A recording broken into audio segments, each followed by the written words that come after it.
ከራሳችንም እግዚአብሔር ይቀድማል።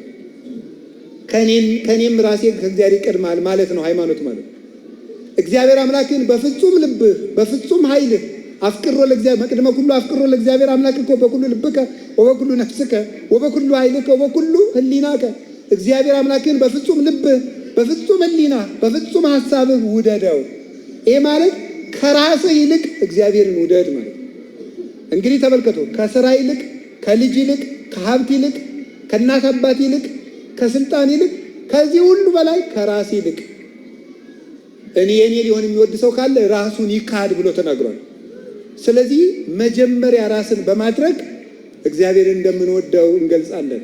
እግዚአብሔርን እንደዚህ አድርገን መጀመሪያ ምርጫችን ካደረግን ወኦ አልፋ ወኦ መጨረሻችንም ማን ይሆናል? እግዚአብሔርን እንመስላለን። ምን ማለት ነው? መጨረሻችን እግዚአብሔርን እንመስላለን ማለት እግዚአብሔርን መጀመሪያ ያደረገ ሰው መጨረሻም እግዚአብሔር ይሆናል።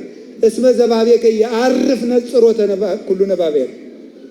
እግዚአብሔርን እያየ የኖረ ሰው መጨረሻ ላይም እግዚአብሔርን ያያል።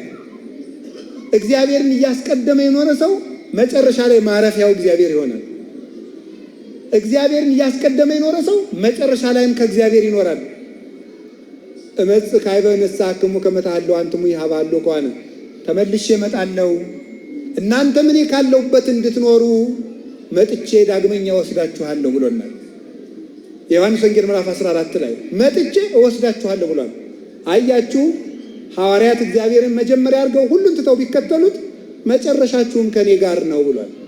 ከእግዚአብሔር ጋር ጀምረን ከእግዚአብሔር ጋር እንድንጨርስ ይርዳል።